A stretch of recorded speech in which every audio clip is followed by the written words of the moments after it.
بسم اللہ الرحمن الرحیم الحمد للہ رب العالمین والعاقبۃ للمتقین والصلاة والسلام علی سید الانبیاء والمرسلین اما بعد فاعوذ باللہ من الشیطان الرجیم بسم اللہ الرحمن الرحیم وقل جاء الحق وزهق الباطل۔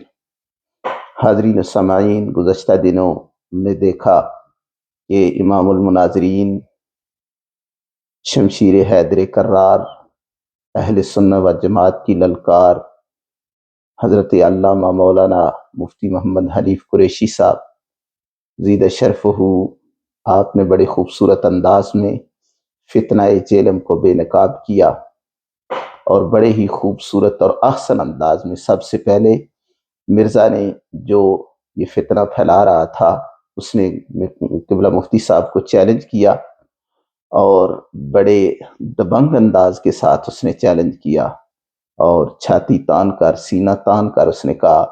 کہ آ جاؤ میرے سامنے، قیامت تک کا ٹائم دیا۔ اور پھر قبلہ مفتی صاحب نے اس کے چیلنج کو قبول کیا، اور چیلنج کو قبول کرنے کے بعد آپ پھر بڑے خوبصورت انداز میں اس کو ٹائم دیا، ٹائم لمٹ دے کر، کہ کہیں ایسا نہ ہو کہ وہ یہ کہے کہ وہ اچانک آ گئے یا ایسے ہوا مجھے پتہ نہیں تھا۔ باقاعدہ پہلے اسے کنوے کیا میسج، اور وقتاً فوقتاً قبلہ مفتی صاحب اس کو کنوے کرتے رہے تھرو سوشل میڈیا، تو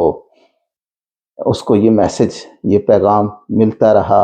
اور عوام اہل سنت بھی اس تجسس میں رہے۔ اور پھر وہ وقت آ گیا کہ قبلہ مفتی صاحب برسر میدان سرزمین جہلم پر پہنچے، اور اس کو للکارا اور کہا کہ تم باہر نکلو، آؤ میرے سامنے بات کرو۔ اور یہ فتنہ جو تھا دن بدن پھیل رہا تھا، اور ہم دیکھ رہے تھے کہ نوجوان نسل جو ہے وہ اس کو فالو کر رہی تھی، اور اپنے جو عقائد و نظریات جو ہیں وہ نوجوان نسل خراب کر رہی تھی، اور یہ بھی ان کے عقائد و نظریات خراب کر رہا تھا، اور دن بدن اس کو فالو کر رہی تھی۔ اور پھر قبلہ مفتی صاحب نے بڑے خوبصورت انداز میں، بڑی دلیری کے ساتھ، بڑی مہارت کے ساتھ، اور بڑے خوبصورت انداز میں آپ نے سلجھے ہوئے انداز میں، بڑے علمی انداز میں وہاں جہلم میں جا کر اس کو چیلنج کیا، اور کہا کہ ہم یہاں کوئی لڑائی جھگڑا نہیں کرنے آئے، بلکہ آپ سے بات کرنے آئے ہیں، آؤ بات کرو۔ اور وہ بندہ جو ذوات مقدسات انبیاء کرام، حضرات انبیاء کرام کا بھی گستاخ تھا، اور اہل بیت اطہار کا بھی وہ گستاخ تھا، صحابہ کرام کی بھی گستاخیاں کرتا رہتا تھا، اور پھر بالخصوص اولیاء کاملین کا وہ بہت بڑا گستاخ تھا۔ تو آپ نے بڑے خوبصورت انداز میں اور بالکل وقت پر، ٹائم پر جا کر اس کو بے نقاب کیا، اور یہ فتنہ جو ہے یہ بے نقاب ہوا ہے۔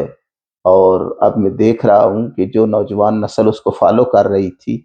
اب اس فتنے کے بے نقاب ہونے کے بعد بہت سارے جوان ایسے بھی ہیں جو برات کا اعلان کر رہے ہیں، اور کیونکہ جو فتنہ مرزا جو ہے، فتنہ جہلم جو ہے یہ بے نقاب ہو گیا ہے، اور حقیقت کھل کر سامنے آ گئی ہے۔ ان کو پتہ چل گیا ہے کہ اگر یہ حق پر ہوتا تو پھر قبلہ مفتی صاحب کا سامنا کرتا، لیکن یہ حق پر نہیں تھا، جس کی وجہ سے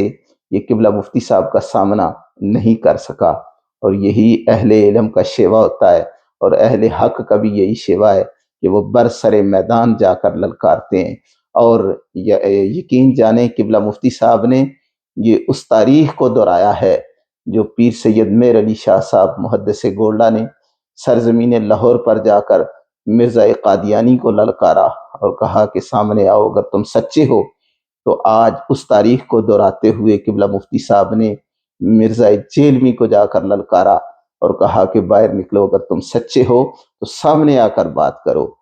اس کو کہتے ہیں امام المناظرین، اور یہ مناظرہ ہوتا ہے، اور یہ اہل علم کا شیوا ہے، یہ اہل حق کا شیوا ہے۔ اہل حق جو ہے وہ بند کمروں میں باتیں نہیں کرتے، اہل حق جو ہے وہ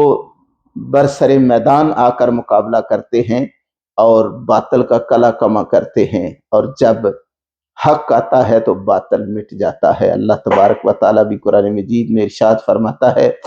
وَقُلْ جَاءَ الْحَقُّ وَزَهَقَ الْبَاطِلُ، جب حق آتا ہے تو باطل مٹ جاتا ہے۔ اور مرزا کو یہ پتہ چل جانا چاہیے تھا کہ اولیاء کاملین کے ماننے والے ہیں، اور اللہ تعالیٰ بھی جو ہے وہ حدیث پاک میں آتا ہے کہ من عاد لی ولیا فقد آذنتہ بالحرب، جب اولیاء کاملین کے بارے میں جو اولیاء کاملین کی مخالفت کرتا ہے تو اللہ تبارک و تعالیٰ ان کے ساتھ اعلان جنگ کرتا ہے۔ تو پھر اولیاء کاملین کے ماننے والے جو ہیں وہ باہر آتے ہیں اور ایسے فتنوں کو بے نقاب کرتے ہیں۔ اور میں دیکھ رہا تھا کہ جہاں مرزا کے حواری اور مرزا فتنہ جیلم کی چیخیں جو ہیں، فتنہ جیلم بے نقاب ہوا ہے، وہاں پر خارجیت اور ناسبیت کی چیخیں بھی جو ہے وہ آسمان پر پہنچی ہوئی ہیں، اور ان کی چیخیں بھی نکل رہی ہیں، اور وہ کہہ رہے ہیں کہ مفتی صاحب کو اس طرح جانا نہیں چاہیے تھا اور اس کی مرزا کی باتوں کا جواب دینا چاہیے تھا۔ میں یہ پوچھنا چاہتا ہوں کہ اس کی باتوں کا جواب تو آپ لوگ بھی دے رہے تھے، تو اس سے کیا رسپانس آ رہا تھا؟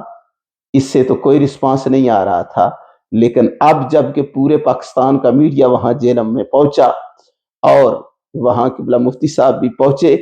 تو وہاں انہوں نے پھر پولیس کو بلا لیا اور پھر منت سماجت، اور پھر وہ چوہے کی طرح بل میں گھس گیا اور وہ سامنا نہ کر سکا۔ تو اس وجہ سے یہ فتنہ جو ہے یہ بے نقاب ہوا ہے، اور اس فتنے کے بے نقاب ہونے کی وجہ سے بہت سارے جوان اس وقت برات کا اعلان کر رہے ہیں۔ اللہ تبارک و تعالیٰ سے دعا ہے کہ اللہ تبارک و تعالیٰ قبلہ مفتی صاحب کے علم میں عمل میں مزید برکتیں عطا فرمائے۔ اور میں آخر پر قبلہ مفتی صاحب کو خراج تحسین پیش کرتا ہوں اور مبارکباد پیش کرتا ہوں، اور اہل سنہ و جماعت کو بھی مبارکباد پیش کرتا ہوں اس فتنہ جیلم کو بے نقاب ہونے پر۔ اللہ تبارک و تعالیٰ ہم سب کو اہل سنہ و جماعت کو سلامت رکھے۔